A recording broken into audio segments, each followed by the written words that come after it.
Okay, we are back in Legend Heroes, Trails Through Daybreak. So I did find out I could go back to the office and grab Burgard. So if you remember, there was a marker Looks here. like they're busy getting ready for the memorial service. But now... That shouldn't mean we cannot take a look around. See?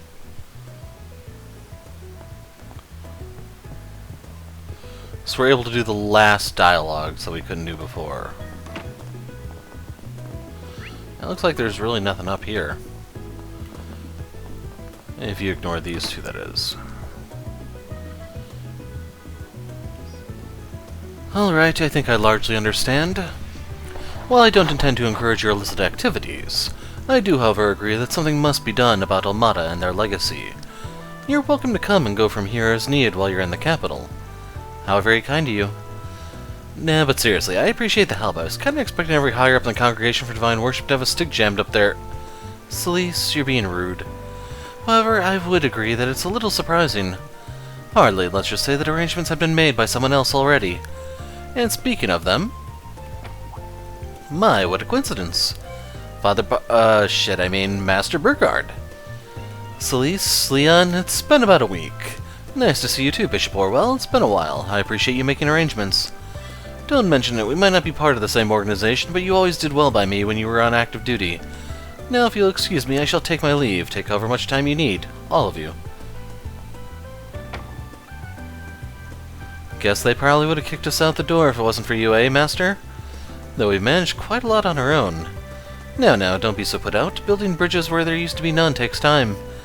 So what's the current status? I do not believe the rebels been cleared in Araucion yet. Right, about that. Oh, you're still sticking with these jerks, Master? I was under the impression you were merely accompanying them as a matter of necessity and that you'd part ways after business was settled in Araucion. You know you can just say hello, right? Ankin and I were not cut from the cleanest cloth. Let's just say it's a complicated matter. For the time being, it would be far more beneficial to stick with them than act alone. It isn't too unlike the reason that brought you to the capital in the first place.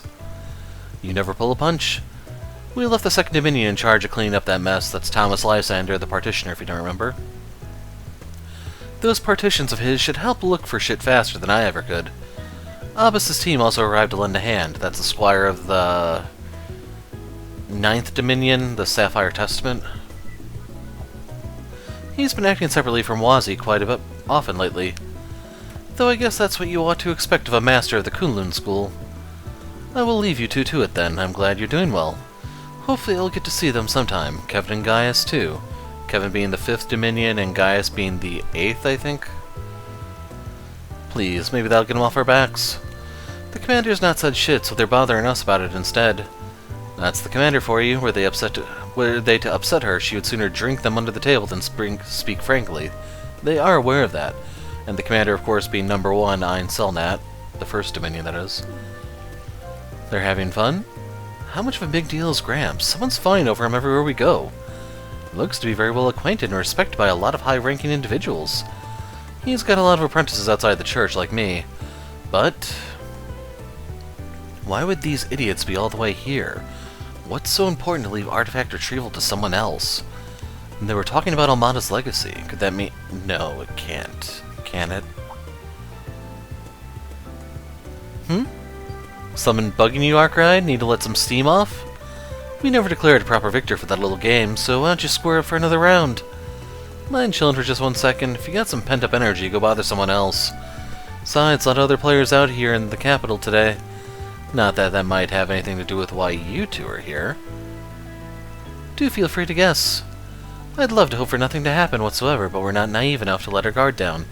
We're merely here as insurance. Not unlike you, Spriggan. Fine, guess you got a point. They get along like cats and dogs. Pretty boy over there looks like he has a bone to pick with Van. Doesn't look like Mr. Zeman is the cause of the animosity, however. Off we go. Wrong button. Right. Well, I can't say more than that. Confidential and only for Master's ears. Leon's gonna be spending the next few days in Ede's outskirts. Best wishes to you guys, or whatever. I'll give you a hand if those bad predictions of mine turn out to be true. How generous of you. Bad predictions, huh? Even if our Spriggan here won't appreciate our well wishes, I do sincerely hope you all will be safe out there. This might be the calm right before the storm, after all. Leon? Pardon me if I've overstepped, but I imagine you're of the same mind, right? I mean, never hurts to be careful. No way he didn't know how he's acting. With how he's acting. So yeah, if we go to the office, we can toss out Burgard to bring back Judith.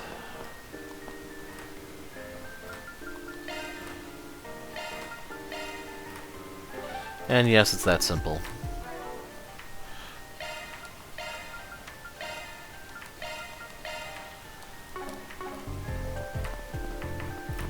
So anyway, we need to go knock out some 4 SPGs. So let's see what we have here. What do I do? Alright.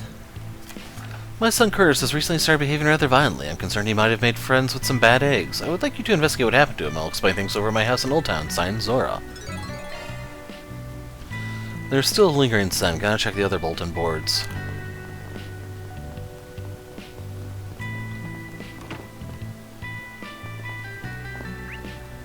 Oh, it's the other side. Over here. Hey,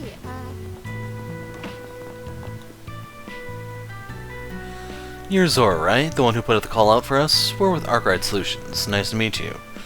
Wonderful. Thank you so much for coming. Please, have a seat. I'll get some tea ready in just a minute. I was curious what a Spriggan would be like, you know? But you look just like normal people. I might have even seen you around town before. You probably have. Our office is in Old Town. I know some stuff about you and your son. He's studying for high school entrance exams, right? Wow, you weren't kidding. You really do know about us. But you're right. We're hoping he'll be able to get into Aramis Academy, so I've been having him rigorously study every day. His grades were in a bit of a rut for a while, but they have thankfully started improving. Not that I ever doubt him, of course. He's my son, so of course he's capable. If he keeps this up, he'll surely nail a spot in the academy at the tippy top of his class. Mom is real, passionate about her kid's education. But right as he's starting to show some promise, the situation turns dire. Curtis has been behaving really strange as of late. He's become violent all of a sudden, yelling really loudly, hitting things. And he's never done that before? Never in his life. He's always been a good boy. He must be in some awful company if he's acting this way. That's the most logical explanation. I take my eyes off for a moment and this happens. That's why I need you. Please, figure out what happened to my precious Curtis. So what if he's gotten a little sassy? I want to curse myself mute if I was getting choked like this 24/7. Really? I don't think it would hurt to look around a little and make sure he isn't falling in with a bad crowd, just to be safe. What do you think, Van? Should we help her? Maybe. Give me a minute to think about it. So this automatically has a 5 attached to it. Wow. What's the catch? Alright, we'll take the case. Fantastic. Thank you so much. If you don't mind me asking, ma'am, where is Curtis right now? He's out buying some reference material. There's a bookstore in the Tyrell district we'd like to shop at. I imagine he's there. Oh, so he's out right now. Perfect. Before we start with anything else, mind if we search his room? I ain't too hot in digging through a teen's room like that, but it's the most obvious place to start looking. I understand. You can search his room. Follow me upstairs. Bet you anything he's got all the good dirty mags hidden under his mattress. How did I know you were gonna say that? Commencing mission. Okay, first step, or first stop, whatever you want to call it. Here you are. This is Curtis's room. Thanks for showing us. Alright, let's get this done before the kid's back home. Van and the rest start combing through Curtis's bedroom. At first, they found nothing of note that could plausibly explain his violent turn in behavior. The only objects kept hidden were mock exams with failing scores. But a few minutes later... Well, look at that. Did you find something, Van? You bet. Take a look at what I found tucked away inside the desk drawer. A mint tin. Looks empty. I don't think I recognize the brand. Could you explain what it is? They sell tobacco-flavored mints inside these suckers. You only get them if you're smoking or trying to quit. That would explain why it doesn't smell like cigs in here. You could have been chewing on those and started lighting one up. They taste like what? They might not be the real thing, but only delinquents even think about smoking at his age. Oh, my poor Curtis, where did I go wrong with you? I thought I raised you to be such a good boy. Let's not get ahead of ourselves. We might be missing something that explains why he had this tin. I know exactly why he had it. It's all my husband's fault. Him and that scandal of his that got him demoted from the Bank of Edith. We were forced to move into Old Town because of that. If we were living in a safer neighborhood, my son wouldn't be straying from the path. My husband was supposed to start working at a subsidiary, I can talk, once he was out of probation. But where do I end up finding him instead? Montmartre. I caught him eating there again without a care in the world while I was out shopping. Absolutely ridiculous. Has he been working this whole time or just pulling the wool over my eyes? I can't trust him anymore. Would you? Wow, she just keeps going. Anyway, this tin gives us a good jumping off point. We'll keep sniffing around and see what we turn up. Pardon my outburst. I'll leave you all to it. I'll be waiting for your report downstairs. What's the matter, Van? Did you notice something else? Yeah, the tin still stinks. It's faint, but you can still get a whiff if you get real close to it. It smells just like an orbital hookah. Feels like a lifetime ago, but I'd recognize that smell anywhere. What? Really? And here I thought we were finally done with that bullshit. I don't know if I'm more surprised by the orbital hookahs coming back, or that hound's nose of yours picking up the smell. I don't doubt Mr. Arkwright's right about it, but the CID and the police are supposed to have confiscated all of them. I don't remember hearing about that stuff coming in tablets. Where did he get something like that? I worry for how his health might be affected. Alright, Chief, what's the plan? Do we go straight to the kid and get him to spill? No, we need to figure out where these things came from in the first place. Right now, this stays between us. Nothing good can come from his mom catching wind of this. With a firecracker of a mom like that, I can only imagine. Since we're talking about tobacco-flavored mints, maybe a cigarette seller would know something. If his father smokes too, that could also lead somewhere. Agreed, might as well look into both of those. The mom said something about her husband eating at Montmartre. That's his room.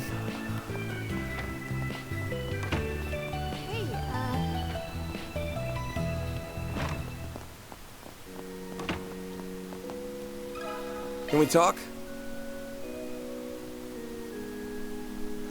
Sorry to interrupt your class. Can we have a quick chat?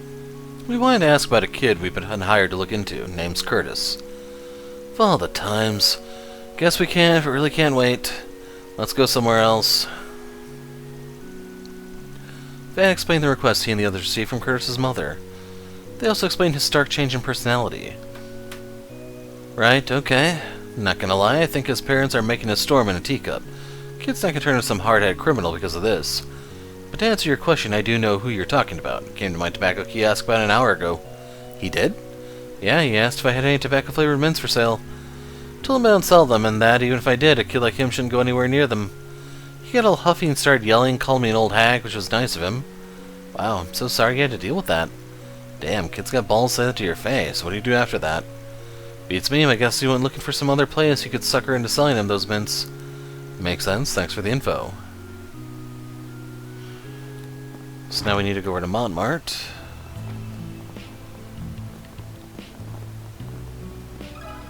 Can we talk? Got a minute? We want to ask something about your son.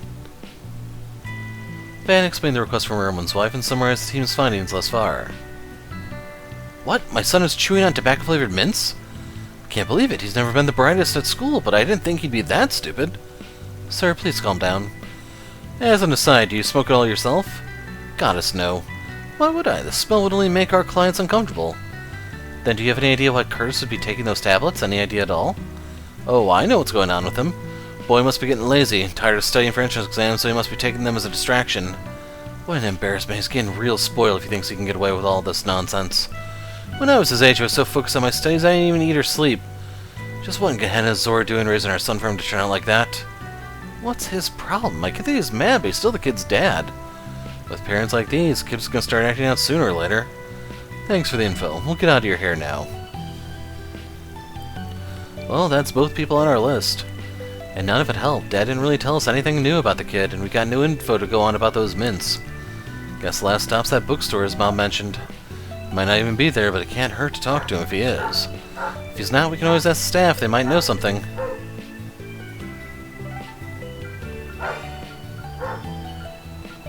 Let's be on our way. I see. Let me ask you something. I don't see anyone who looks like they could be Curtis. I'll hit up the manager and see what she has to say. Excuse me, does the name Curtis ring a bell by any chance? Van explained the request he and the others received from Curtis's mother. They also explained his stark change in personality. Wow, poor Curtis. I had no idea he was going through all of that. He comes here a lot, so one of my workers and I made a point of looking after him and helping him with his studies. Unfortunately, I couldn't tell you anything about his personal life or those mints you mentioned. It's all news to me, too. That's okay, we appreciate you talking to us at all. If you don't mind me asking, could you tell us about the other worker? Oh, I recognize you. You come here a lot, too. You're from Aramis, aren't you? His name is Albert. You probably know him, right? Yes, absolutely. I can't believe I forgot that this is where he works. He sure does. He and Curtis seem to get along really well. He would recommend reference books for Curtis to buy and whatnot. Between the two of us, I imagine Albert would know more about him than I do. Fat load of good that'll do us unless we can track the nerd down. Any ideas where he might be? At this hour, he's probably either on campus or somewhere around the Albert district. Then what are we waiting for? Let's go find him. That's exactly what we're gonna do. Fingers crossed he doesn't turn out to be a dead end. And if he does, just rough him up a bit. Taking off now.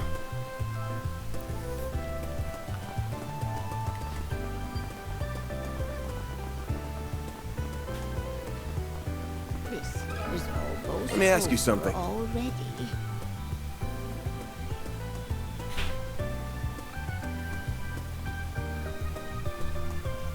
I'm sorry to call you all of a sudden, Albert.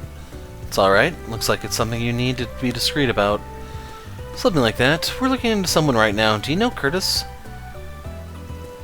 Van's team told Albert what they heard from Curtis's mom. They also mentioned how he'd changed recently. Damn it, I knew something was up. He'd been acting strange lately. Maybe unstable is the best word for it. It was very different from his usual self. How long have you known? You know, I don't really want to help you. But I guess I noticed it around late October, early November. He was pretty down in the dumps before that, saying he lost motivation.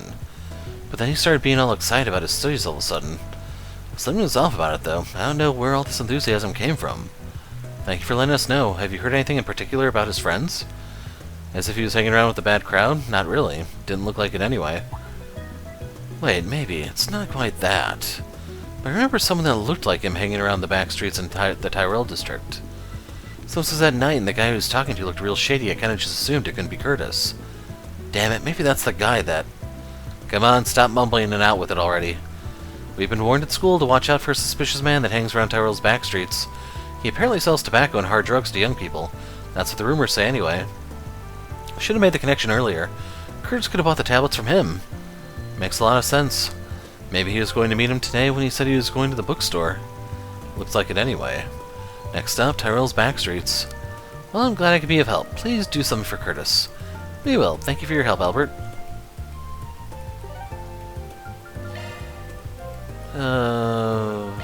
Here goes.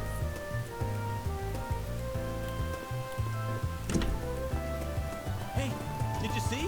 There's a new... So keep in mind the bookstore is literally right there.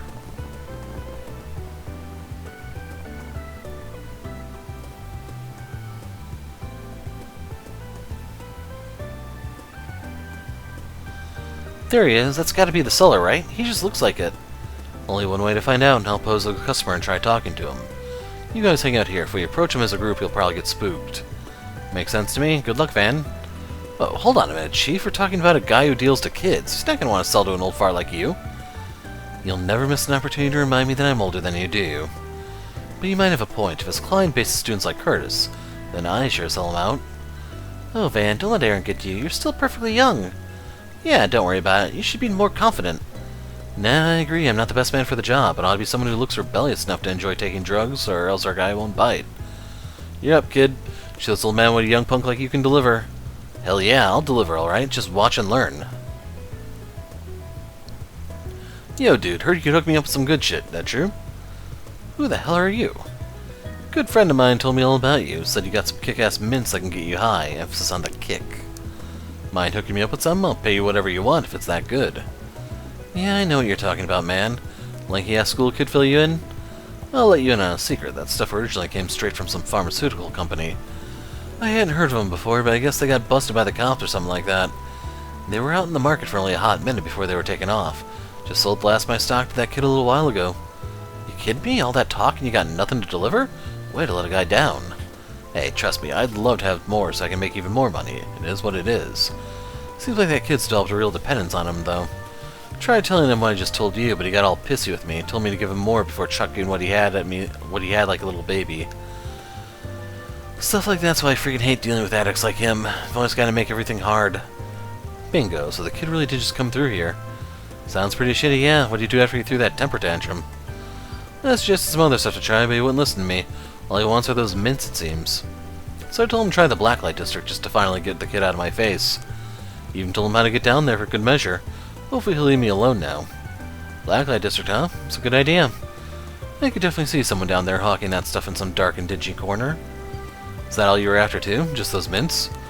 I've got plenty of other perfectly good stuff, you know. I'll even give you a free hit. You should try it. Nah, I'm good, man. I'm only interested in those mints too. Great, thanks for nothing. What a waste of time this was. I think I'm gonna try selling somewhere else today. Seeing here's better than a stuffed palm. Nice work. Sounds like you got a lot out of that dirt bag. Just glad we have an idea of where Curtis might be now. Bet we can guess where those mints came from, too. Yeah, it was probably a dummy corporation set up by A. Now all we need to do is find the kid and hear his side of the story. Since he's on his way to the Blacklight District, let's focus on dragging him out first. We can question him after that. Shall we be on our way then? Sounds good to me. A place like that's going to be dangerous for a kid like him before long. And what about the dealer? Can't we rough him up a bit? I mean, there's no cops around to stop us, so... He just fell down the stairs, officer. I don't think I've seen you before. Finally found you. Hey, you're Maha, right? The herb seller? Tell me you got the mints I'm looking for. Say, I don't think I recognize you. You look like you came from the surface the way you're dressed. I hate to break it to you, but I don't stock that garbage. Honestly, you should really quit taking those things if you know what's good for you. Liar, you have those mints, I know it. If I don't get more of those mints, Bingo! Knew this is where we'd find our Poindexter. What do you want? I could swear I recognize you from somewhere. You're Curtis, right? Clearly something's going on with this kid here. Mind filling me in? Sure, his mom sent out a request for us. Van and Company brought the two up to speed on the events that brought them there. They clarified that the mints Curtis had been eating were reportedly laced with illicit substances. What? I didn't hear anything about that. All I knew is that they were hard to come by. I thought they were ordinary mints that just happened to taste like tobacco. Oh, there's more to them than that. Much more. Heard they were manufactured by A and that they leaked out into the streets before the cops did their post-Tharbad roundup. The CID stamped out their pipelines, so they're not being made anymore. It's only a matter of time before they're off the streets completely. Well, that's a relief. I get you kids like to rebel against your parents, but hard drugs aren't exactly the gotcha you think they are. It's not about that. I'm not trying to rebel. I need those mints. Why can't you simply understand? It's not worth damaging your body. You really need to stop. You're already showing side effects, bud. That outburst there? Probably the mints making you irritable and prone to withdrawal. Like it or not, those things are having an impact on you, and they're only going to get worse the longer you're on them. I know that, for crying out loud. I know they're dangerous, but I have to take them. If I don't have them, I can't study hard enough. And if I can't study hard enough, I'll fail my entrance exam, and I'll just be another stupid kid like all the rest. I don't even want to imagine how my parents would react if that happens. They'll yell and scream and maybe kick me out of the house. My life's over, isn't it? This poor kid, I feel awful for him. This mint addiction seems to be a symptom of the real problem, then. We'll need to address the root cause to solve this case. This poor kid's been driven into a corner. We have to hold his parents accountable. No middle schooler should be stressing like this. But it's pretty clear to me that the parents share some of the blame here. We're going to need to give them a talking to. I know you're not going to like this, but I need you to be part of that discussion with us, okay? If you don't mind me asking, do you know who sold those mints to him in the first place? We do, actually. Blonde guy with a goatee. Seemed like he had a habit of slinging his stuff around town. Ah, him. Should have figured. Don't you guys worry. He hasn't been on the streets for long. I'll be sure to remind him of the rules we have here. Though, frankly, if he's going around selling drugs to children, he won't be on the streets for long. Thanks, we'd really appreciate it. Saves us the ball ache of having to go find him again. I probably ought to report back to Renee before doing anything else, though. Now that we're done here, let's swing back around to Bermani's place and fill him in on the details. Good idea. Maybe he can take a look at Curtis and diagnose his condition, too. Van and Company quickly got to work paying Bermani a visit and filling him on their minty mystery. Having previously analyzed the ingredients found in the herbal hookahs, Bermani was able to prescribe sorlini and mesin for the boy. And once Curtis' symptoms subsided, Van contacted his parents. They agreed to reconvene at the family's home so that the group could report their findings. Okay, now that everyone's here, we can get started. Well, what'd you find? Was it right? Has Curtis made some bad friends? I'm sure it's just a typical rebellious teen phase. Let's go over what we found, and then we can take things from there. Van began by discussing how Curtis bought the tobacco-flavored mints from a dealer on a whim. Curtis soon had developed a dependency on them since his academics improved when he used them. Van also brought up how the mints were laced with drugs. Though the side effects were light, Curtis soon started taking prescription medicine, thinking it would cure him. This is all so much to take in. I feel so dizzy simply thinking about it. To think my own son would be taking prescription drugs is even worse than I could have imagined. I'm very disappointed in you. Is this the thanks I get after supporting you in your studies unconditionally? What do you have to say for yourself, young man? Keep it down, will you, or do you want the neighbors to hear you? As for you, did you forget that your father just started working again?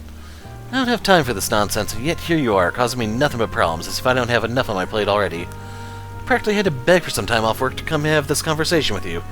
Are you even aware of what I'm going through? I'm sorry. I'm honestly surprised at the total lack of shame here. So am I. Are you actually sorry for what you've put us through, young man? I trust the police aren't going to have to get involved at this point. Last thing I need is for my son to get arrested. Now that will really get me fired. No, you two got it all wrong. He's not the one that should be ashamed. It's you two. You should be mortified. Though I guess that's up to you. Can't force either of you to feel guilty. Guilty? What should I even feel guilty for? Don't try to change the subject. Curtis is the one that's acting like a delinquent. This isn't about us. On the contrary, this is all about you folks. Or did you forget already? You asked us to figure out why your kid changed. We're serving you the answer on a silver platter. Curtis was hitting a dead end with his studies and felt like he was being driven into a corner. That may be true, but I fail to see what this has to do with either of us. Since you're not getting it, I'll spell it out for you. Your son didn't fall in with a bad crowd or change because of some damn mince. It's all his parents' fault. A neglectful pair that failed to notice what he was going through. Or maybe he just didn't want to. I knew I wouldn't like where this conversation was headed. Where did I fail as a father? Have you two ever stopped to think about how Curtis feels? I don't know everything about your family, but it looks like you two only worry about what you want for him and not what he wants. And who are you thinking you can tell us how to run our family? You don't have the slightest idea how hard I've worked for this. Also, Curtis can go to a prestigious high school. His future will be set. Exactly. Do you know how much money I've spent on his textbooks and mock tests? I've done all that despite my work situation. This conversation's getting nowhere and fast. Should have known they wouldn't listen. It'd feel wrong bailing out and leaving the kid out to dry, though. Not really my style, but I guess it's time for a little marriage counseling.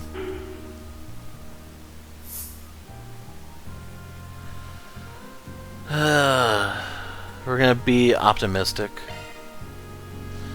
Maybe talking about their family bonds will get these two to snap out of it. Has it even crossed your mind just why your son was so desperate with his studies? Who knows, maybe I'm talking out of my ass, but shit looks like he was just trying to live up to those lofty expectations of yours. That's not why. I just thought a good student should go to a prestigious school. And then you hit a brick wall. So that's when you started turning to those mints to get into Aramis. At the end of the day, is that what you wanted? I mean, sounds to me like what you really want was to not let your folks down. You put in all the effort so they would finally acknowledge you. I don't know what to say. And while your son's busting his back to succeed, what support did he have? He had a mother that twisted her love and affection for her child into a leash, and a father acting only for his own self-righteousness without ever stopping to look back at his family. Honestly, none of you ever did. You two don't know the first thing about taking care of a kid if you think this sad excuse for parenting is the best way to raise him. I'm so sorry. I wanted to support you, but it turns out all I was doing was burdening you even more. I might have let it get to my head, having so much power over managing your life. I failed you as a mother. I should have believed in you, and I didn't. I'm also sorry, son. That was my job as man of the house to provide for my family, and that was your mother's job to raise you instead. When I was demoted at work, I thought I'd failed you all. But that's not when this all started. It began with me neglecting you, and what really should have been my role within this family. Dad, Mom, I think it's time for us three to sit down and talk as a family. Talk and figure out where we went wrong and how to fix things. You're right, it's time we stopped running from reality and started trying to work together. I guess so, we really do need to talk. Glad things finally calmed down. You had me on the edge of my seat the whole time. I sincerely hope the conversation we'll have once we leave proves to be a fruitful one. I don't got anything else to add here, the rest is up to you. And don't worry about the whole drug deal, we'll take care of it discreetly so it doesn't become public. We'll get out of your hair now. Good luck, y'all. That's all, folks. Mirror deposit confirmed. And they were never seen again.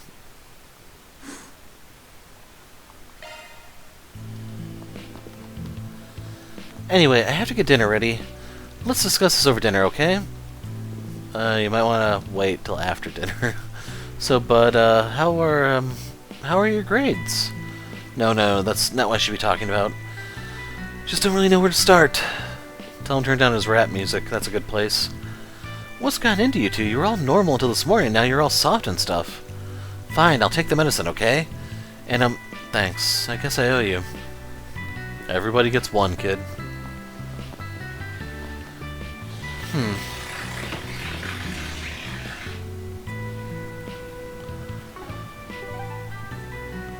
Weren't there like 3 places that had those? Or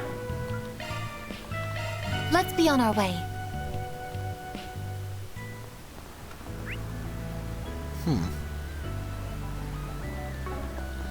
We didn't see Giordano, did we? For the weary.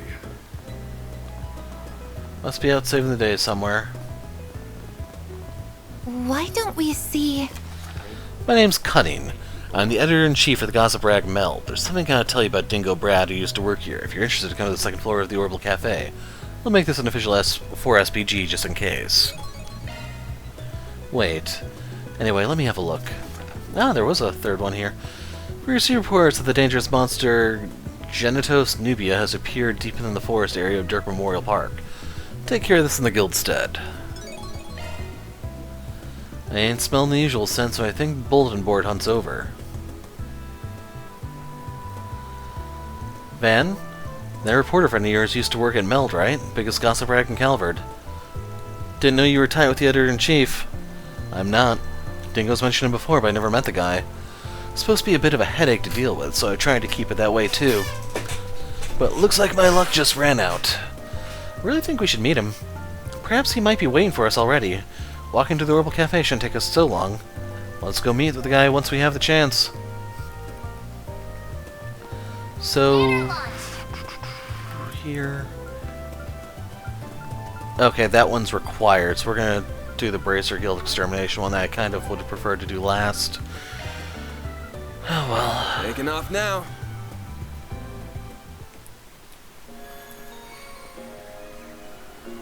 Yeah, we're good to go. Fearsome foe is prowling around. I'll take you on. A chance for a shard boost. Cobalt Curtain. Accessing. Initialize. Miss Lanster. Might want to boost. I growl in the night. There's nothing I can't. Bring cat at your service. It's go time. Might want to Weak boost to here. fire and wind. Well, I do have fire, but not wind here. I suggest we strike now. Don't screw with me!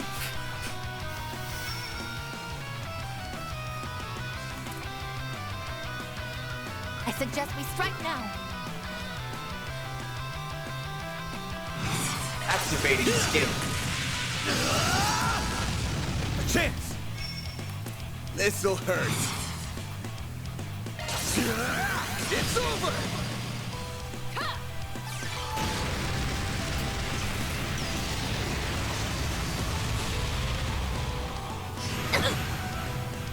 Payback time! I won't hold back.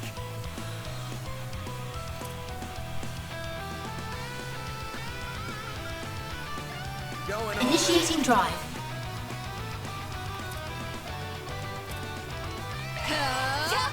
Reset. Sweeper. Activating skill. My move now. Over here! All for you! So we're gonna do that just to provoke him, draw the hatred, yada yada. One skill coming right up. I won't let this chance slip by. A chance for a shard boost. Let's party! So we're just gonna do Activating this. skill. Now's our chance. Have some more. Mr. Way. Energy output at maximum. Eat this, sucker! Activating skill. Have some of this! Activating skill. Make it count, Judith! Wow. That's all I can say after that one.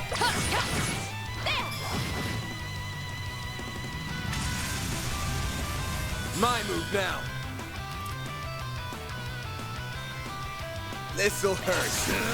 I'll dice you up! That's really annoying. Well, guess we're back to magic. Initiating drive. Reset. Wait, folks. Activating skill. Now or never.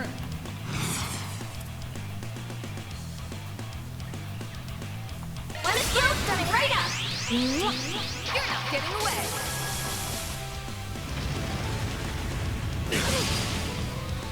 So right there, they did pierce the shield on Rosette and Judith. Energy It's output like, at maximum. Eat this, sucker! I suggest we Activating right skill. Have some of this!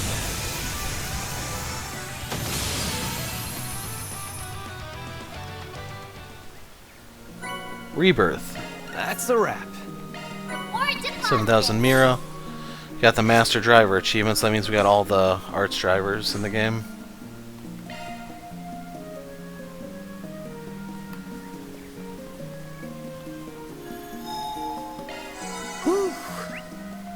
That hits the spot. So real quick, let's go do a benchmark.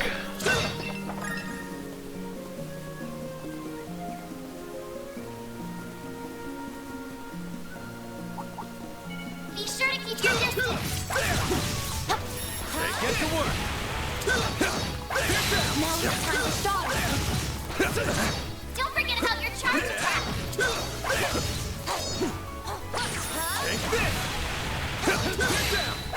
So yeah, as long as it's been since we encountered these things, they're not completely harmless, but they That's what pay you like get. crap.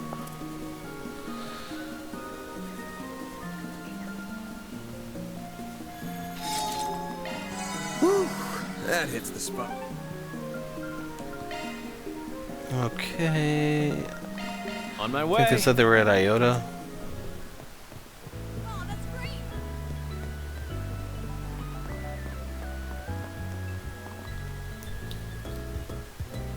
You really did come. Not that I didn't trust Dingo at all. Name's Van Arkwright. I take it you're Melt's editor-in-chief. Yep, that's me. Me and Dingo go back about 7 years. Told me a lot about you. Sounds like you were real busy over in Erasion, too. No clue what you're on about. Thought there would be no reports about us being involved with it. There won't. The authorities are keeping it a secret. Dude's probably just saying that to get under our skin. Well, whatever. It's not like I'm snacking an article, so I'm not interested. I called you here for one of those 4 SPGs of yours. Nothing more, nothing less. Do you notice his mustache stretches when he talks? The gist of it is that I want you to help me look for Dingo's notebook. Oh? What's this about? You suspect he had a notebook containing information he gathered as a reporter, or more like as an information dealer? Both, actually. I first heard about it a few weeks ago, just before he headed off to Krail. I could tell he was chasing a dangerous scoop of some kind, so I jokingly asked if he had a will ready yet. Oh. And look at us now. Didn't really occur to me, not even for a second, that this would happen to him just 4 days later. He laughed at it at the time, and said one thing to me. The closest thing I have to a will is my notebook. I left it with a trusted source, so if anything happens to me, send out a 4 SPG about it. Wait a second. So this is a third memento of his on top of the video and camera. We don't have that notebook ourselves, though. Sorry if that's what you were hoping for. Never thought you did, but I suspect you're the only one who can track it down. Dingo seemed to trust you more than anyone, so I suspect that's the way he wanted it to play out, too. The authorities have got everything that happened in Krail down on lock, and Almata are dead and gone. So I can't imagine to have anything worth writing an article about it to begin with, which means it's not worth my while hunting down. But I can't just go and ignore his words about it. So here we are, I'll put up the money for you to find this thing. My last gift to him. So what's it gonna be, Spriggan? You gonna go find Dingo's notebook or not?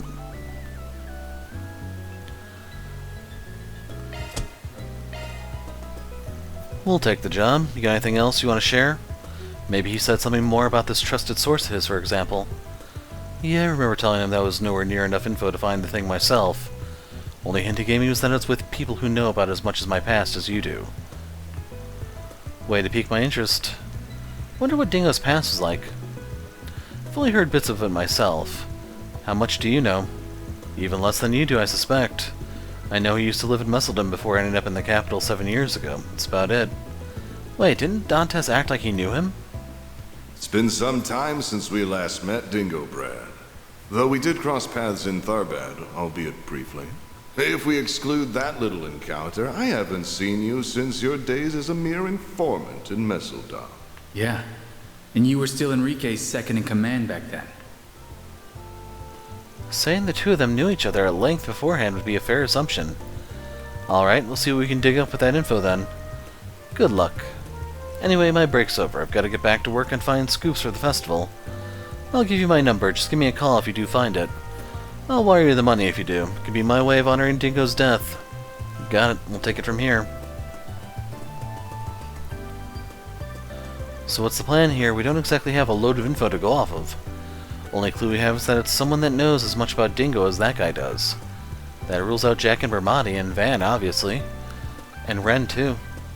Yeah, an information dealer is probably out of question here, and so is anyone with as many connections as Ren has. And people like Nina and I know even less than that editor-in-chief does. Dingo was a very private person. It went both ways. It honestly surprised me to see a gossip magazine reporter being so considerate. It's just how Dingo was. Jack, Bermati, and I try not to pry into his past either, mind you. But something must have happened between Dingo and Dantes while he was still in Messeldom. He left the city after whatever that was, ending up in the capital and becoming a reporter right after. Don't know any details, but I imagine we'll get out of this... knowing a whole lot more than we came in with. We're going to be unearthing what he tried to bury this whole time. All the burdens he carried by himself. Van? You don't look like you're about to back down, though. No way. Job's a job, and I'm nothing if I can't see this kind of shit through. But anyway, I can think of at least one person who fit the bill for this job that won't be a pain in the ass to meet up with. Oh?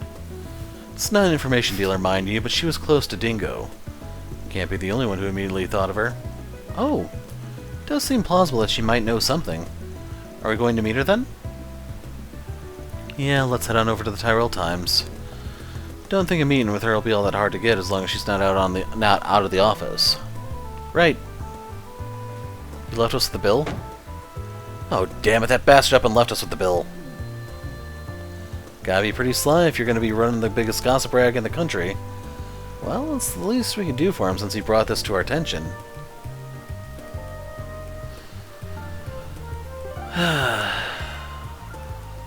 Tyrell Times. Time to depart.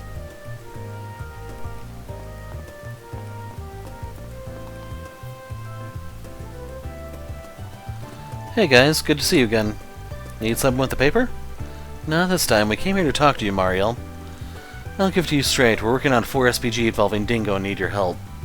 What? You are? What sort of request is it? Please, tell me. To put it simply... You talked to Meld's editor-in-chief, Mr. Cunning?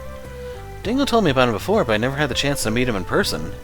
He said he wants you to find Dingo's notebook. That's right. Do you remember Dingo ever talking to you about that thing by any chance? Doesn't have to be anything direct or explicit. Anything you happen to remember him saying will help. Actually, we didn't just talk about it before. I've seen that notebook with my own eyes. Say what?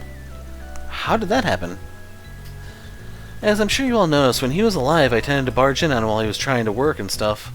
One day while we were having lunch, I was asking for advice on how to interview people, and he was writing stuff in this black leather notebook. I asked him what it was since I was curious.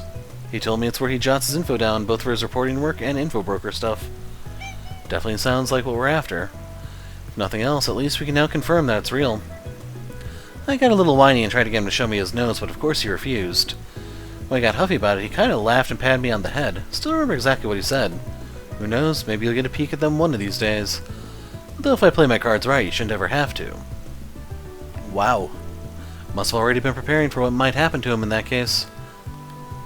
If that's the way he was talking, then we can probably rule out him taking the notebook with him to Krail. The CID also apparently swept through his place and couldn't find any real material of note that he left there either. He had to have either given it to someone else to hang on to or stashed it somewhere for safekeeping. Which brings me to my next question. Can you think of anyone he would have left that notebook with, or anyone who might have known where it would be? Again, it's okay if you don't have anything definitive. Any leads you might have would be great. And just to be clear, I don't mean other brokers like Bermati. I'm talking about other sorts of acquaintances he had. Of course, let me think. Based on what Mr. Cunning told you... Wait, could he have... You think of something? Maybe. I could be completely wrong, but I can't rule it out either. Basically, when Dingo was alive, he would sometimes cover, the adult industry for Meld magazine. He did? That's interesting. Guess that comes with being a tabloid reporter. What's the adult industry? Doesn't every industry have adults in it? It's code for grown-up stuff, certainly more grown-up than this wannabe protege here, that's for sure. Anyway, One time I confronted him about it. Do you really have to cover such sexual stuff in your articles? If readers demand it, it's our job as reporters to give them what they want, plain and simple. Plus, it's a way to get information that can help shut down some of the nastier illegal places run by the Mafia. Okay, I guess that makes sense. Say, out of curiosity, do you ever visit those sorts of places yourself? Only when I need to for work. Lately I've been too busy to go to any places like that myself, so I've had to lean on one of my old contacts a lot to get what I need. Not exactly ideal, my job is supposed to be to report on things I see myself, but it is what it is. Fair enough, I guess. Won't hear me complain about you. Complain about what? Nothing at all. Anyway, who's this contact you mentioned? Her? She's the woman who operates underground, who runs a handful of outlets. Pretty talented, all things considered. She? Your contact is a woman? Yeah, why does that matter? You've got to introduce me to her. It'll help me write better news articles, yeah. Unfortunately, Dingo said it was too soon for me to be going to a place like that, and that was that.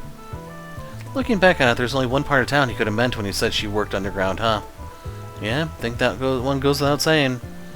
Not only that, I think I just might know the woman he's talking about. Never would have guessed those two had any history, but just goes to show it's a small world we live in. I still remember there being a business that fit the bill when we were down there. Does that mean we're going to the Blacklight District? Yeah, who knows if we'll turn up anything down there, but it's worth a shot. Hey, you guys, I want to go with you. Could I, please? I don't know. Yeah, it gets kind of dangerous in the Blacklight District. I already know how dangerous it can be, believe me. But we're talking about Dingo's notes here. What's inside them matters to me too, you know? Who knows? Maybe you'll get a peek at them one of these days. Although if I play my cards right, you should never have to. She does have a point. What do you think, Van? Alright, you can come. You do give us some valuable info, so it's only fair, but you gotta promise two things. One, you'll stay behind us down there, no rain ahead. And two, you'll carry your own weight and help us out too. Deal? Deal. Thanks, Van. I promise you won't regret this. Marielle has temporarily joined the group, and I am going to take a break and I will be back. Okay, just got something to drink. Let's head on down. Let's be on our way. Don't think I've seen you before. Guess I'll check out the arena. Don't know the fastest way over there.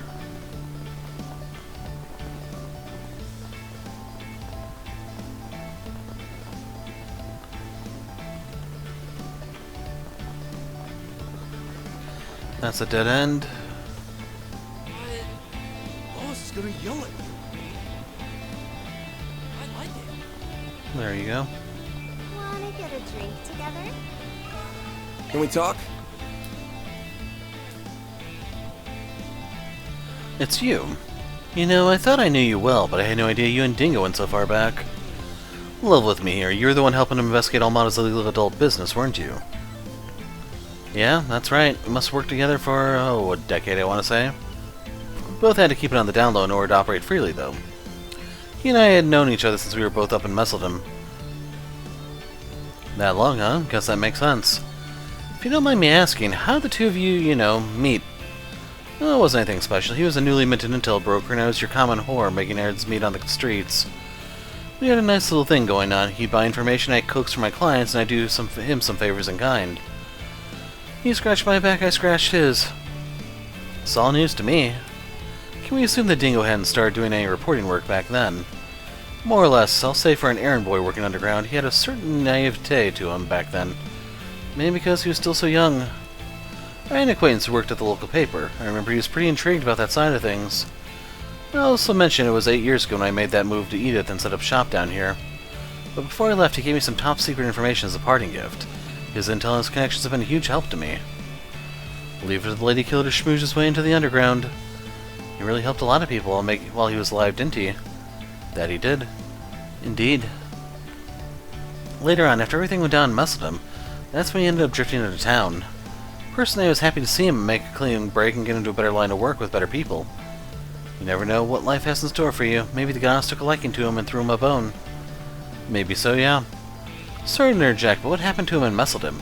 I didn't know anything about that. Wish I could tell you, honey, but it's not really my place to say. That all happened after I left, so I only heard things through the grapevine. But I won't leave you empty-handed. If you're looking for his notebook, I've got some information I'd be happy to share. Really? You do that? Thank you. Thank you so much. Just to clarify, we're looking for this black leather notebook he used to carry around. You've seen it before, I take it? Sure have. He'd been looking for a place to stash it away. I offered to hold on to it myself, but he turned me down. Can't blame him for being so cautious when he was going up against Almata. But I did hear him mutter about asking someone for help on his way out of town for a piece.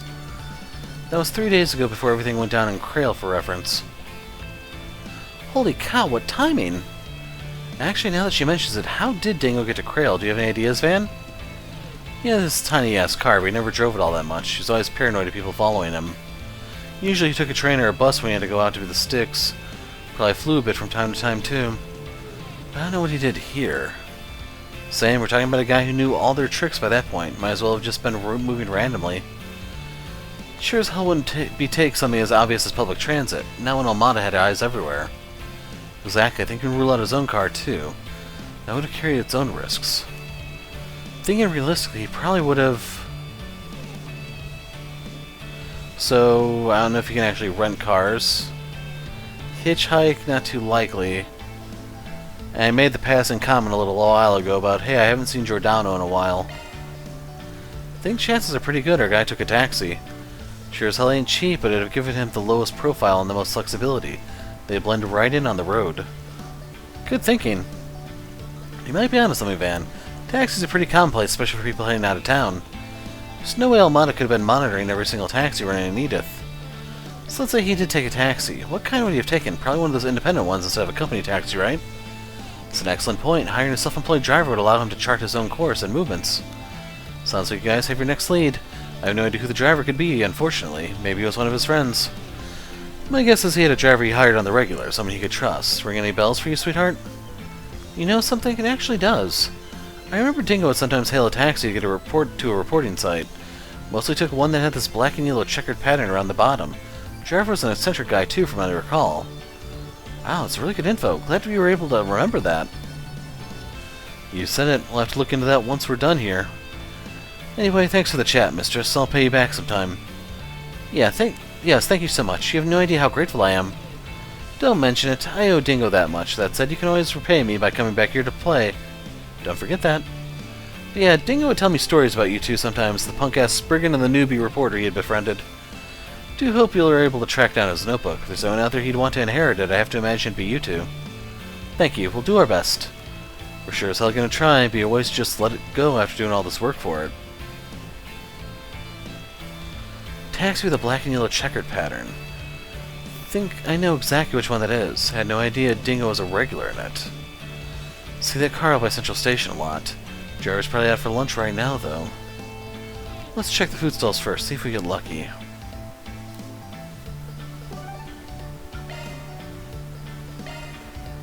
Here goes.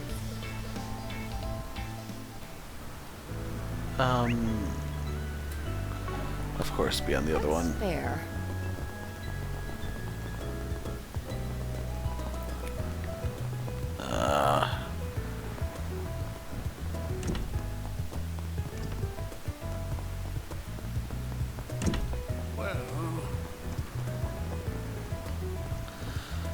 That car there has a checker pattern. It's gotta be it. That's the taxi. Driver's gotta be close. Let's sniff him out.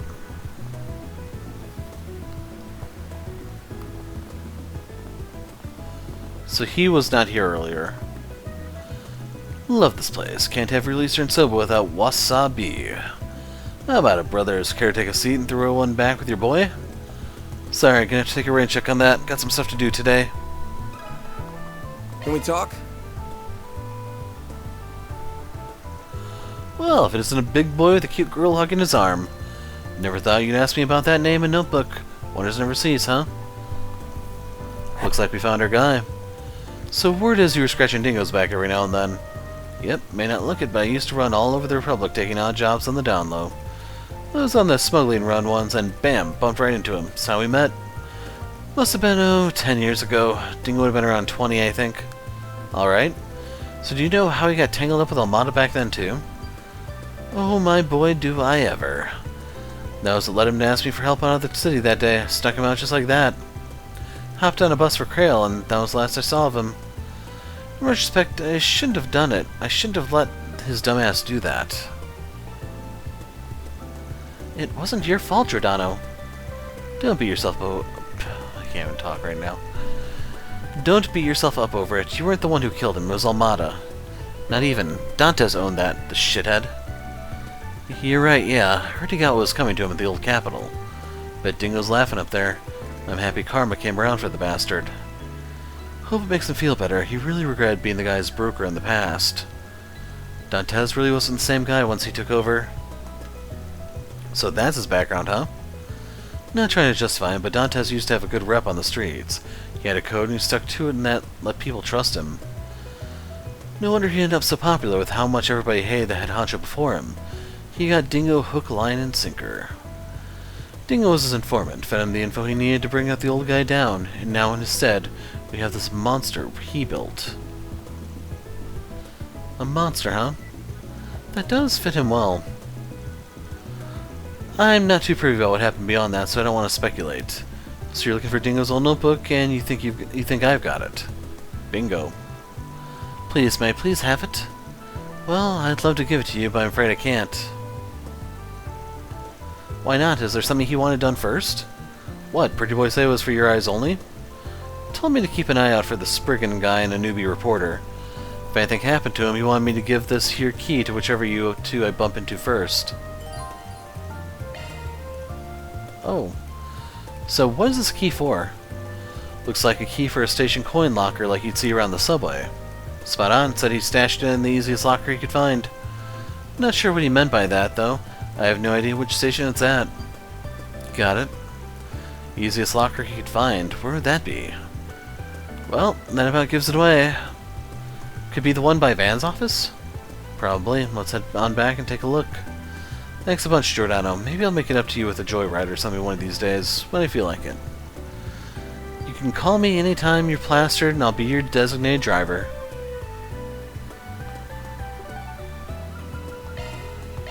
Let's be on our way.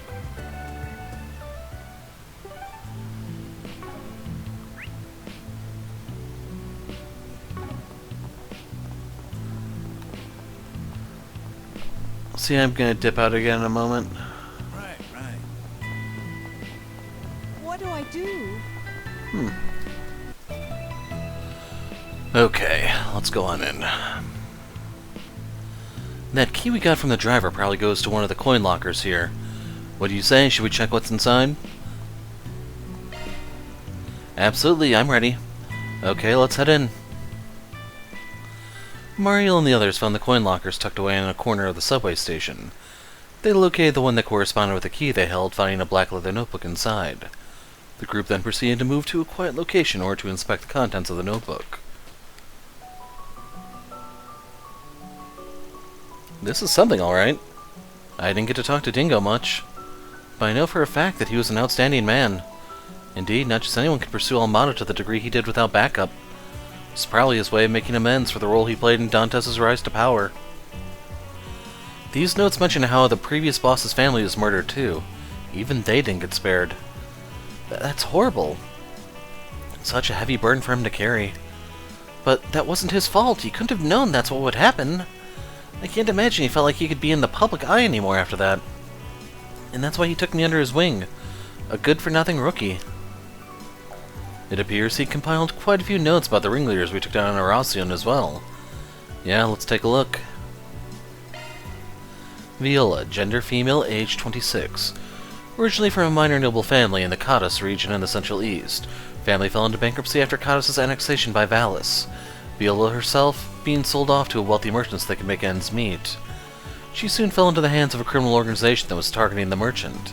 Though initially nothing more than a plaything and object of pleasure, she eventually managed to oust the boss and wrestle control into her own hands. Her brutal leadership reputation precedes her. I'm trying to think if that would be proper grammar. I'm not gonna bother. When 2 years later the group tried to expand their influence in the Calvert, they caught the attention of Almata. Conflict with them was brief, as they were quickly obliterated by Dantes, to whom Viola swore loyalty afterward. As a consequence of her turbulent past, she's incredibly dependent on Dantes, which might be the reason she harbors a fierce rivalry with her fellow Melchior, their positions equivalent within the organization. Though the body of her needlegun was produced by Zekdarms, the full piece is not a part of their official lineup. Further research regarding the origin of her weapon is needed. Alexander, gender male, age 35. Born in the former Principality of Northumbria in the northwestern Zemuria, he was 5 years old when the Salt Pale appeared, sowing chaos in his homeland. Him and his father, then protectors of the ruling family, fled alongside Prince Balmund when he fled the country.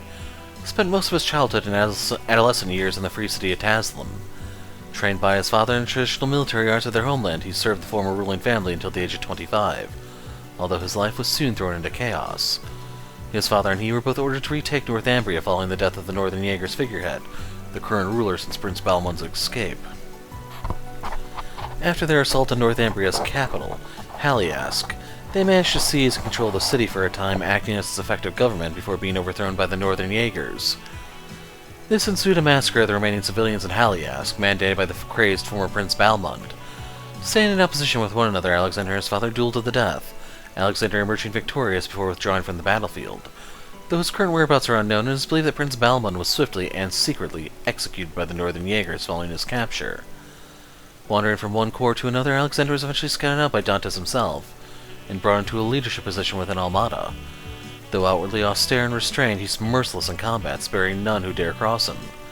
His ultimate goal being the search for his final resting place, he's rejected any attempt to persuade him to leave Almata.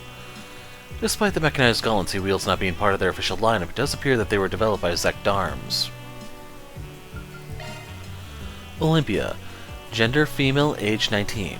Little is known about her, although she allegedly hails from a remote village hidden in eastern Zemuria. Rumors say the entire village was compromised of heretical puppeteers who worshipped a doll made in the image of an angel. Thought to be an artifact of some sort, the doll was looked after by a medium.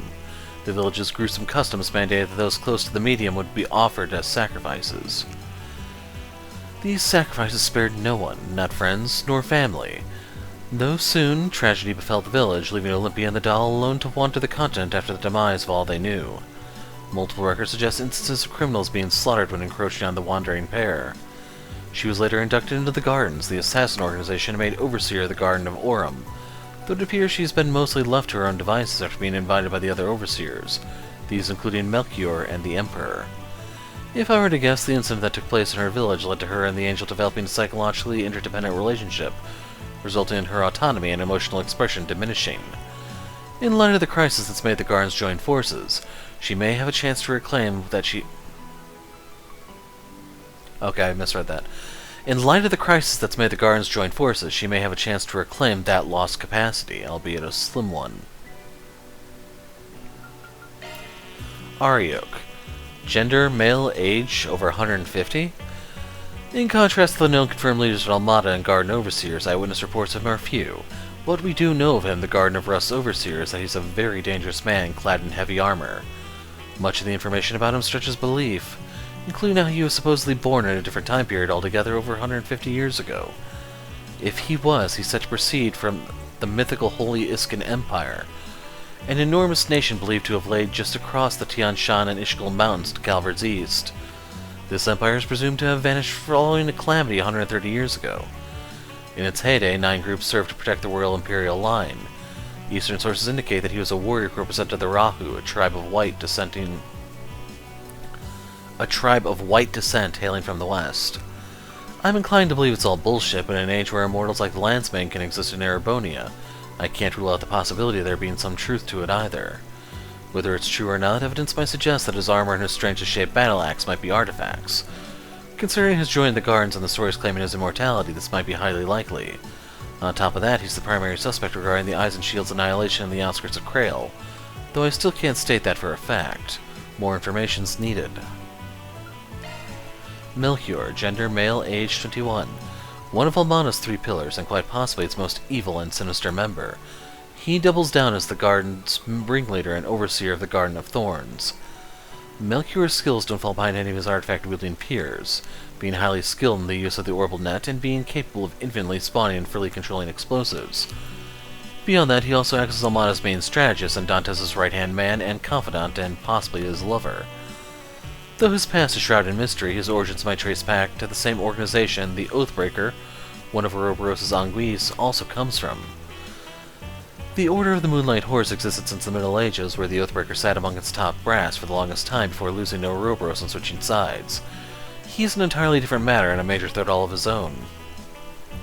Wrapping this background, Melchior might have been a direct subordinate of the Oathbreaker before going on to take in the scattered remnants of that infamous cult. If that's true, that would make him something of a prince of the underworld. For someone as powerful as him to idolize Dantes so much is nothing short of ominous and concerning, to say the least. Another thing that concerns me is him staying in Krail's vicinity following the Eisenshield turning into ghouls. Krail's not just some sleepy village with beautiful vistas. More than a touristic spot, it lies stuck between several forces working from the shadows. It also happens to be one of the few places in northern Calvert with a sizable eastern and central eastern population. Knowing the source of Almata's financing, actually I'd rather not speculate any further. Gerard Dantes. Gender, male, age 34. If I let my feelings take way, Dantes could fill every single page in this notebook. There's not a night where I'm not overcome with regret. But this notebook is not meant for my personal thoughts. Most things I come to learn about him in his life are at least a little eyebrow-raising. Him being a member of the D, therefore G cult before joining Almata. Being related to Calvert's old royal family, perhaps even a direct descendant. The tales of his sword are equally hard to believe. A gigantic blade of black and silver, thought to be an artifact hidden by the royal family. This demon blade was the instrument with which he slew Enrique, Almata's previous head. Hard as these tales are to believe, their true purpose is to strike fear into the hearts of those who hear them, to make Dantes nothing short of the living manifestation of shadows and agony. Deep as the abyss and equally as luring, his unquenchable thirst for fear is what draws many to him. Seductive and enchanting, it has earned him many loyal followers. But where does such unfathomable hunger come from? A new hypothesis surfaced recently, which might finally explain things. Its source, however, is a little unusual, and I'm not particularly keen to take it at face value. But that's neither here nor there. The more pressing matter is his goal in Basel, and that him and the others might have been after something else. His true goal, I imagine, fear. The want and need to bring about true dread and terror to the masses. He wasn't able to achieve it even with the help of a genius, but that will not put a stop to him. He'll stop at nothing to achieve his mission. Looking into this matter should take priority. Regardless, he sure managed to pull a fast one on me in Tharbad. I was distracted by that call, but that's no excuse. I should have seen through him much sooner than I did. But try as he might to stay one step ahead, I'll forever be hot on his heels. At this point, I've worked out how I'm going to get everything recorded, as well as how to leave these notes behind. Now comes the real showdown with him. It's going to be the biggest gamble I make as both a reporter and an information dealer. If, by some sheer miracle, I make it back in one piece, I'll absolutely be following up on those theories I've written about. I can already imagine the hell I'm in for with that dope of a Spriggan and that cub reporter. I really do worry about her. But you know what? At the end of the day, that's just part of the fun. So real quick, now that I think about it, since I haven't said the name of the former boss, like Dantes is a French name, it's possible instead of Enrique, the Spanish pronunciation, it could be Enrique, which would be the French one. We'll have to see what they do in the future if he even comes up again. Dingo. Dingo! You dumbass.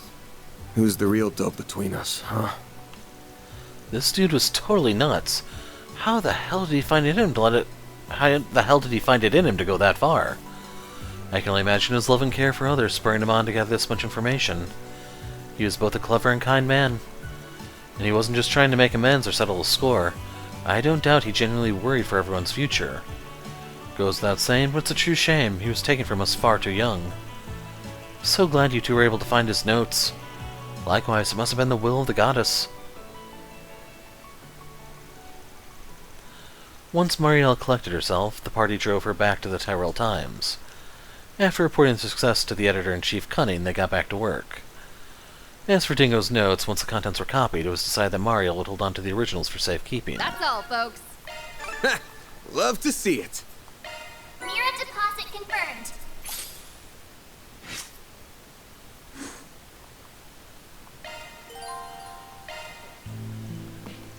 You okay, Van? Oh, yeah, I'm fine, just thinking.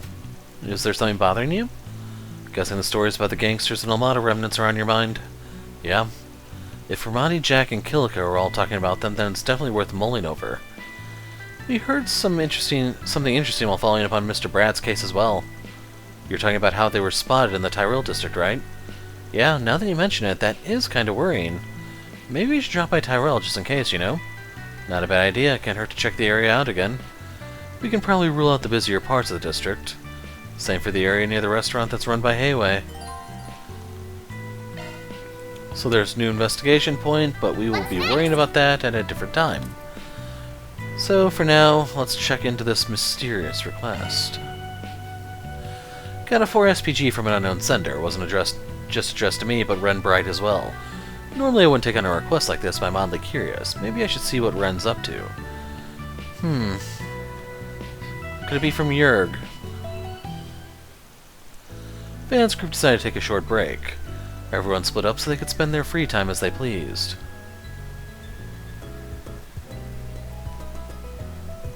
A Spriggan request addressed towards both you and I. Something stinks real bad about this one, but I don't think it's just a prank either. Thoughts? I can handle it myself if you'd like. That's fine, I'll lend you a hand. We have quite a few shared acquaintances after all. It's worth looking into. So, what's this request about? A retrieval. Something's been smuggled into the city via the underground. We're supposed to go get it. The route there is pretty convoluted, and it looks like shit's been encrypted over and over a few times. Not gonna lie, this might be a little bit out of my depth. Lucky for you that I'm here. We both are perfectly suited for this matter, so let's cooperate and get to the bottom of this. After agreeing to work together, Van and Ren decoded the 4 SPG. They continued gathering clues afterward from the Orbital and the underworld. Eventually, the trail led them to an attaché case.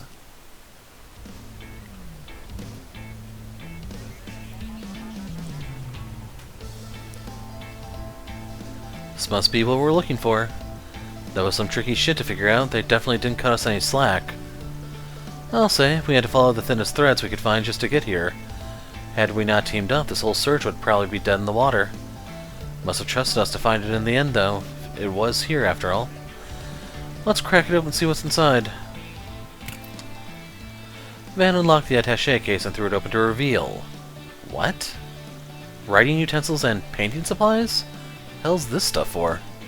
There's nothing weird about any of them, just normal-ass pencils. I don't get it. Looks like we also got these letters here. They're addressed to the both of us. No sender listed, but I can only think of one. Right, Grandpa Jurg, beyond a doubt. Dear Ren, I realize I'm more than 6 months late. Before I say anything else, I want to congratulate you on your acceptance into Aramis. Time really does fly fast, doesn't it? Feels like it was only yesterday that you enrolled at Genus. You've always had that impeccable talent and appetite for learning, from your studies to your papers and everywhere in between. You may have felt at first that there was no point returning to ordinary schooling, that it was a waste of time for a mind of your caliber. But there are some things you can only learn and experience in those common places. I suspect you've come to realize that yourself. Now that you have a place in this world to call your own, it's good to spread your wings and spend time away from your friends and family. Although I only looked after you for a short period, I pray that you find happiness wherever your travels take you. Sincerely, Grandpa Jurg. P.S. Thank you for taking care of those kids and tidying up the workshop during your visit a year and a half ago. I greatly appreciate it.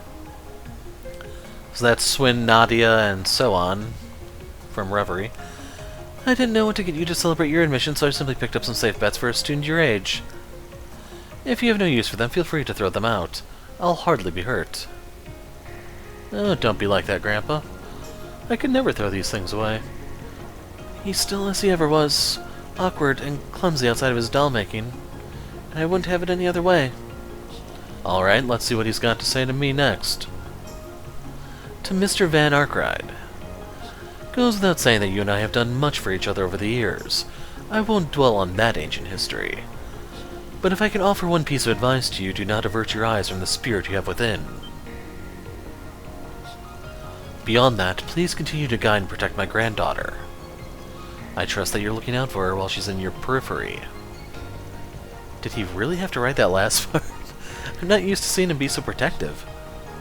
Hard to blame the guy, he ain't seen you in years. Cut him a little slack.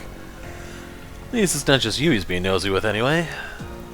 What do you mean by your spirit within, though? That's an intriguing line. Beats me. No idea what he was talking about, but that's par for the course with him. I mean, you know how he is. Guy just sees everything differently. One hell of a grandpa you got there, you know that? People say his dolls are beyond lifelike. They even have their own hearts and souls. Maybe that power lets him take a look inside other people's hearts all the same. He could be onto something. It wouldn't hurt to keep what he wrote to you in mind, whatever it turns out to mean. Maybe, yeah. So where is that old fart anyway? Any idea what he's up to these days? I have no idea. Your guess is as good as mine. He may very well have slipped back to his workshop in Crossbell by now. Or perhaps he's abandoned it and set up shop somewhere else entirely. It's so hard to tell with him. My master was like that too. Maybe being all cryptic and shit's part of getting old. Maybe so. I'm happy to have heard from him at least. Thanks for bringing me along, Van. I'll have to return the favor one of these days. Take it down a notch. You play with fire, you might get burned. Oh, you think I'm still just some little girl, do you? I'll be all grown up before you know it. In many ways, I already am. At least enough for me to reach out and lend you a hand when you need it most. Just like you did for me all those years ago. Sheesh, old man's right. Squirrel is growing up fast. Too fast, if you ask me. Sure, I'll ring you up if I really need a hand. Van saw Ren back to her dormitory and left the attaché case in her care. With that, the two went their separate ways. And just like that, it was back to the usual business. I'll invite you to a tea party sometime. I do so enjoy being a good hostess. 10 arts for Van with the superior lady connection. What's next? Director Lamb's request. The director of Wolves Requiem, Leslie Lamb, got in touch with me through Director Gotti. Apparently he wants to talk to me about Nina, as she's going to be in his new film.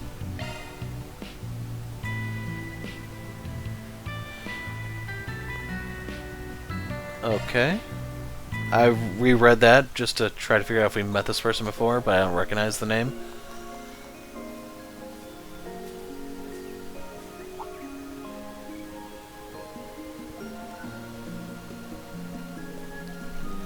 This is the real me. The one you don't know. The one I don't want you to know. But No, this isn't right. I'm missing something. Hey there. Thought about taking a break? Mr. Arkwright, what are you doing here? Your director sent me. There's an actress I've been working with, whose work I'd like your opinion on, if that's okay. Ever since I offered her the part, she's been immersed in the role almost to a scary degree. I was originally going to ask Judith for help here, but it might be a bad idea if I did it since I'm not involved with the film's production at all. I know you're pretty tight-lipped, so I said why not? So you gonna help?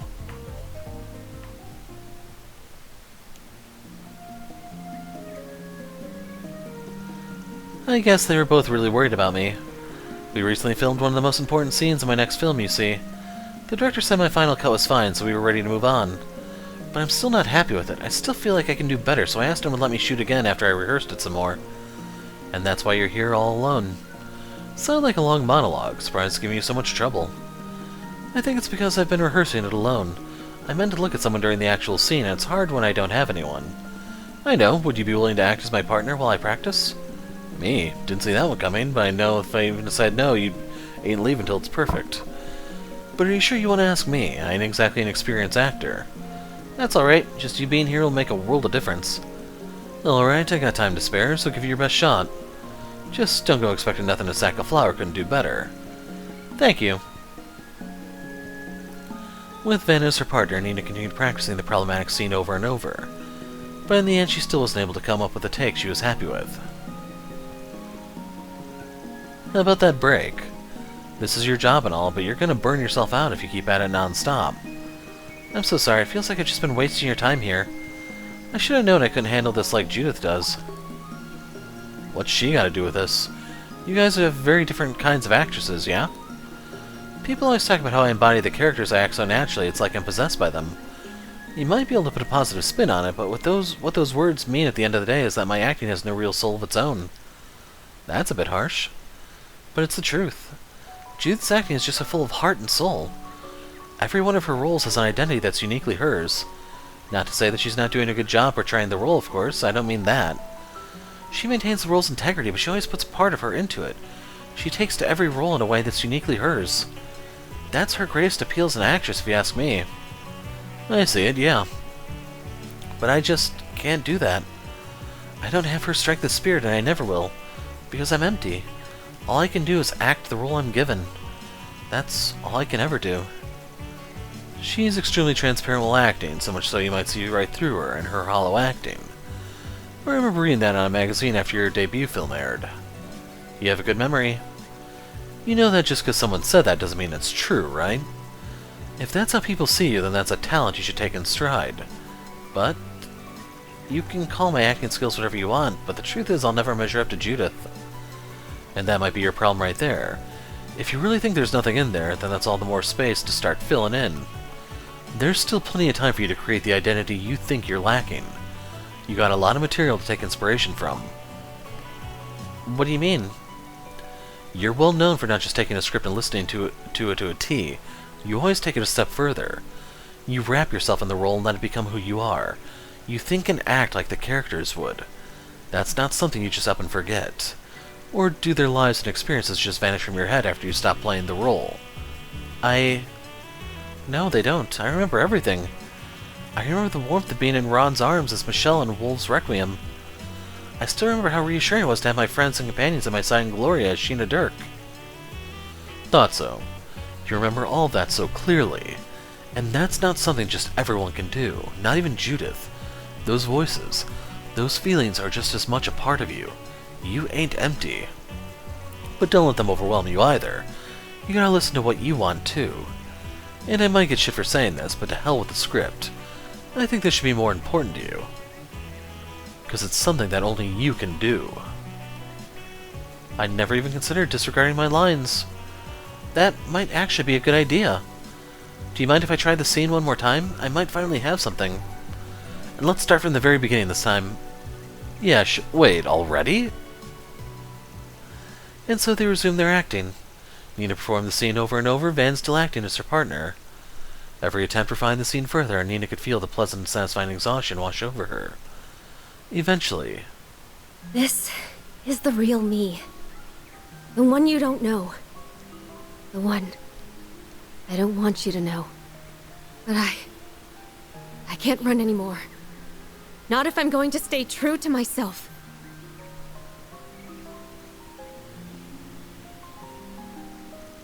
Cut! Mr. Lamb? How long have you all been there? Wait, were you filming this?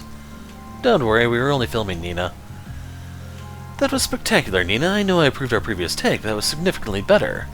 You went off script a little, but that doesn't matter when I could feel you and your character's soul so perfectly in your delivery. Thank you, director. Alright, everyone, let's keep this momentum and get back to shooting. Of course. Glad that's taken care of. Same, it's a relief. It feels like I finally saw a side of myself I never faced before. Thank you so much for your help. And that's how she unlocked her persona. Just kidding. They parted ways, Van leaving Nina and her crew to their filming. That was invigorating. You should keep an eye out for my next performance. I don't know how I can get the last 50. Ladder launched. Mending Ida's belongings.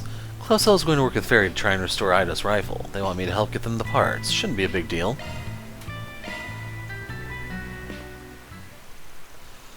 Van's group decided to take a short break, yada yada.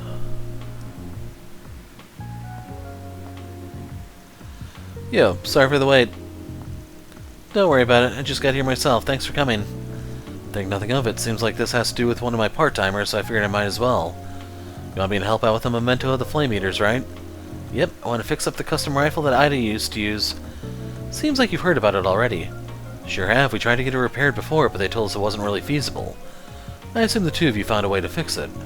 Bingo, we learned what parts we need to repair it, so that all that's left is to actually get them. It's been bothering me ever since I learned it was damaged, so I'm glad I can finally do something. I figure things will get really busy once the festival starts, so I want to get it taken care of before then. Fairy's working on the stuff that can be gathered above ground. Well, you're going to be getting the underground stuff from the Blacklight District, in other words. And you want me to show you around the place. Exactly, I've heard that nose of yours is really impressive. So impressive that even Jin relies on it. How about it? You up for being my guide? Sure, why not? Couldn't hurt putting you in my debt more. I'd be helping one of my part-timers move on too. Sounds like a win-win to me. Thanks, let's get moving then. Van and Fee made haste to the Blacklight district. Upon arrival, they scoured the area in search of replacement parts for Ida's rifle. You're looking to fix up a custom rifle, eh? Not to discourage you fine folks, but that sounds like quite the pain in the behind. We know and we're prepared to deal with it. As you can probably guess, we need some specialized parts to get it back in working condition. Mind showing us the rifle suppressors and foregrips you got in stock at the moment? Not at all. Right this way, young lady. Hopefully I've got what you're looking for. He's definitely got a wide selection, but none of it looks quite right. What about this part over here? Looks pretty unwieldy, but nothing any decent Jaeger can handle. Yeah, maybe. That might actually be the same model Ida used, or the same maker at least. This might work in a pinch. Might as well give it a shot. Working on Flame Eater's rifle, huh? I've heard stories about that bad boy. You're in luck. I know for a fact that the rifle I used back when I was on active duty is the same generation as her gun. You can go ahead and take it if you want. Should have a part or two you can use. Damn, that's real generous of you. For real, are you sure? I mean, it has to mean a lot to you. I'm no Jaeger anymore, so I don't mind parting with it. Helping the Colonel's daughter sounds better to me anyway. Colonel's daughter? Okay, so that was a reference to Sarah. In return, just promise you'll come back and tell me how the Purple Lightning's doing. I've been rooting for her ever since she hung it up to walk her own path. Let me know how she's holding up, yeah? Deal. Can't say I know everything, but I'll be happy to share what I can. Eventually, Fee and Van managed to scrape together the needed parts to repair the gun, albeit from a less than desirable mix of sources. With Fairy having acquired her allotted parts, the group reconvened at the arms dealer inside the department store. Sylvie, who'd previously been consulted about the rifle's damages, agreed to assist with its repairs. Van watched over the whole process and helped with basic tasks like polishing as needed. Eventually...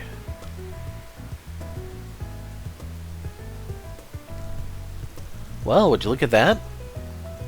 It's right back to the way it was, ain't that something? Even has the same custom rifle muzzle she used back in her Zephyr days. It maximized its firepower and improved its accuracy. She really liked talking about that thing. I can see why. It's been customized in other ways too. The weight distribution probably makes it unwieldy to anyone who isn't a rifle pro.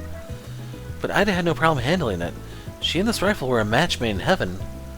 No doubt about that. I'm glad we were able to get it fixed up for her. Flame Eater couldn't have asked for a better pair of sisters. So, what do you plan to do with it now? That's a good question. How would you feel about using it, Fairy? I don't think a rifle of this size would suit me, to be honest. Ida once told me to remain true to my own style.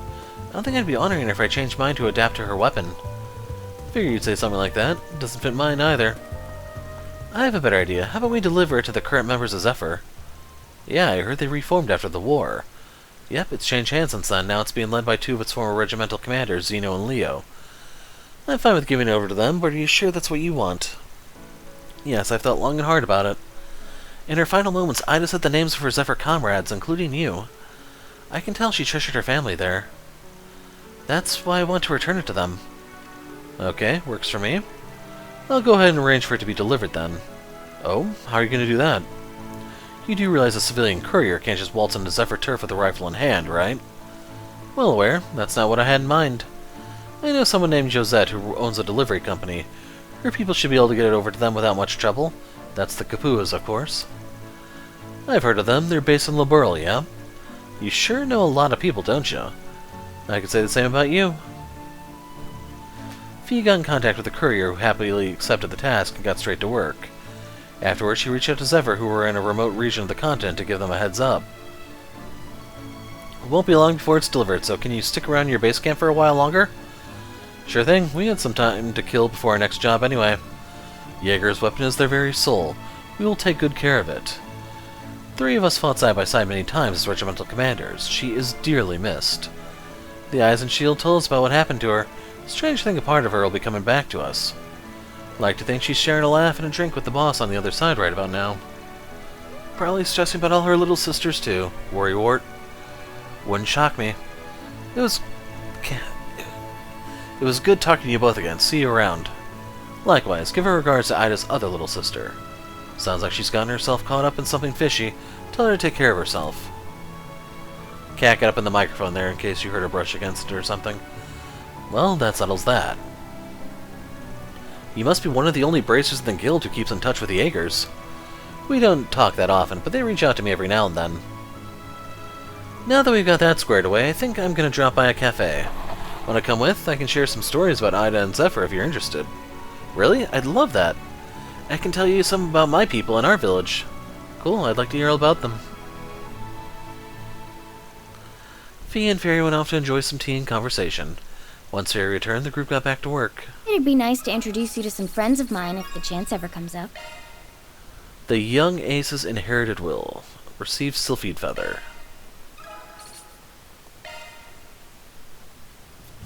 Banner launch! And finally, Jack's side hustle. So there's nothing there. Jack's got some business in the Blacklight District. Seems pretty serious about this, and he's stressed that I had to keep this a secret from Hal. Maybe I should check up on them.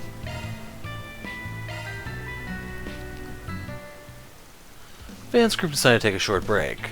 Everyone split up so they could spend their free time as they pleased. And there he is. Looks like Jack's got business with Yimai. Hey, this isn't what you promised, old man. Promised? No, I'm sorry, but I haven't the foggiest idea what you're talking about. I never promised you anything, you see. Sup, got a problem? Oh, hey Van, you actually came, huh? Yeah, I was just a little concerned about you is all. So what happened? I asked this guy to reserve a certain 10-mirror coin for me on the off chance he came across it so I could buy it off him. But instead he went behind my back and pawned it off to somebody else. A 10-mirror coin? What's got you worked up over it? It's what we in the business call an error coin, a misprint if you will. Not only are the portrait and text flipped, but the copper is the wrong color too. It has the slight silver hue to it. These little mistakes are 1 in 10,000 if not rarer. 30,000 mirror per coin is quite common. But that's not all that can inflate the value of these, no sir. Owner history plays a part too, and a previous owner as infamous as his coins can bump the value up even higher. 50,000 by my estimate. Damn, 50,000 mirror for a little coin? Must have had one hell of a past life to command that kind of money. You're damn right it did. I take it you know about my mentor and my greatest rival. Of course I do. The king himself, ain't it? Hal's own old man. Right, then you probably know that he's not around anymore. There's a reason for that. I was a dumb little shit when I was younger. My cocky ass got him killed. Damn, dude, sorry. Didn't mean to dig up all that baggage. Well, now you know. Anyway, I'm sure you put 2 and 2 together. That coin we're arguing over used to belong to him. After he died, that coin disappeared. I had no idea where it went, at least until yours truly happened upon it. Jack offered 100,000 mirror for that little coin, and at the time I was more than happy to give it to him. Unfortunately, another customer beat him to the punch with a 105,000 mirror offer. Poor Jack was just minutes too late. Really was nothing personal, I was just doing as a businessman does and taking the better offer. Give me a break. If you just told me somebody had put in a counter offer, I would have put up more money, too. That is a little odd you didn't do that this time. I know just how much you like to ring people for every mirror they're worth. So who's the moneybags who ran off the coin? Well, if you want to know, you'll have to go straight to the source. As so happens, the buyer left a note to pass on to Jack. Says quite plainly if you'd like the coin back, come to Cayenne. I don't remember how you're supposed to pronounce that. But that's the Hayway restaurant in Tyrell. Great, you couldn't just sell the damn coin to them, you had to help them antagonize me too. Thanks, Yimai. Every now and again, someone comes out of the woodwork trying to pick a fight with me. Who's got it out for me this time, though I haven't a clue. Yeah, I remember that pair of cheaters you had to deal with in Longport when we were in town. Sure ain't easy being famous, huh? You heading over there now, then? I think I'll tag along to see how it goes down. Sure, go ahead. I don't mind the company. What are you doing here?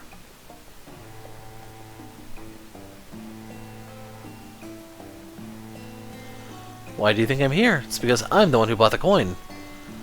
I feared this possible might run into you, and now here you are, I guess. Yep, here I am. Good to see you, Van. I was originally planning on having Mao officiate our little game. But if you're here, I'd be more than happy to have you do it if you don't mind. Sure, I can do that. Bit of a roundabout way to challenge someone to a game, though, don't you think? Yep, unless I go to that much trouble, Jack won't take it as seriously as he should. So just to reiterate, Jack, I want to play a game of poker with you. Winner keeps King's coin. Sound good to you? I'm game. You're on.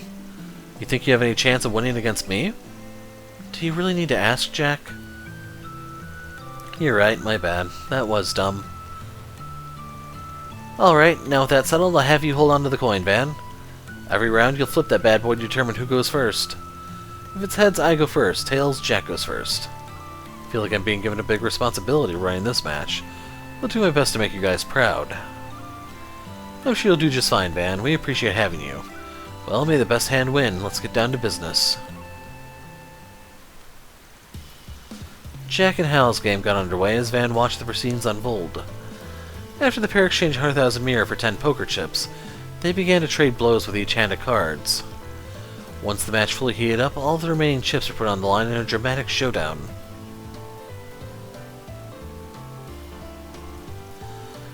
You've really stepped up your game, Hal. I'm impressed. Truth be told, I didn't expect you to even last this long. Save for when you win, Jack. This game ain't over until it's over. You got that right. Sheesh, you two are freaking nuts. Not too many in Zemuria who can read each other's hands and bluff the way you can. Looks like this next hand's gonna be your grand finale. Sure seems like it. Keep up the good work, Van. Doesn't matter who goes first. Either way, your fate's already set. Here goes nothing. Moment of truth. Which hand should I catch the coin with? I don't think it really matters, but... It's tails. Your move, Jack. Damn, gotta go first, huh? If that's the way it's gonna be, I'll exchange 2 cards. Aw, were you thinking of trying that on me? No wonder you're disappointed. It's definitely better to go second in that case. Hal's got 4 kings. What do you got, Jack? I get it now. You master King's technique to play like that. And that face down's the Joker. 4 of a kind for Jack. Or was that 4 jacks for Jack? Just 4 of a kind for Jack. What's going on? Did Hal set this all up? Sure did. King's whole specialty back in the day was taking control of the cards, including his opponent's own hand. You played well, Hal. Ain't nothing to it. Wait. There's still 1 card you haven't opened. What could you possibly still have left? The game should be over. Not if I've got a wild card in my hand. And that's exactly what I have. A 5 of a kind with jacks. Read 'em and weep. Sorry, Hal. I win. What the? I'm not sure I follow you guys. You somehow use Hal's own move against her? More or less, yeah. No way. How? How is that possible? I could wonder all I like, but at the end of the day, they call you Victory Jack for a reason. I lost, and that's all there is to it. So, time for me to pay the piper, I suppose. Coin's all yours, Jack. Here you are, Jack. Good game. Thanks. That was a fun one, to say the least. There's one more thing we need to settle before we head on out.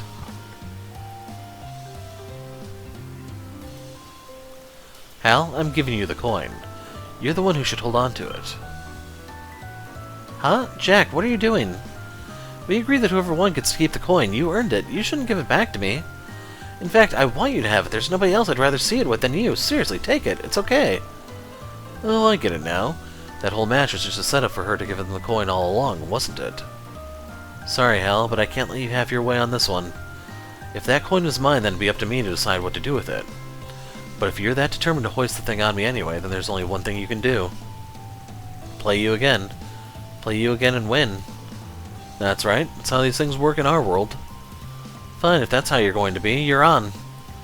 I'll keep improving my skills, then one of these days I'll beat you when you're playing your absolute hardest.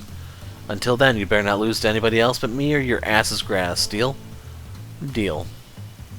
Man, you won't find another pair of gamblers like these anywhere else in Zemuria. Glad I got to see this little exchange today. It was neat. With the promise made, Van proceeded to enjoy some yum cha with Jack and Hal. Kayunge, or something like that. Kayunge? Afterwards, he reunited with the others and got back to work.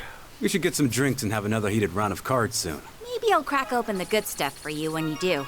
Just try not to drink yourself stupid, Jack. Unrivaled gambler pair receive victory dice.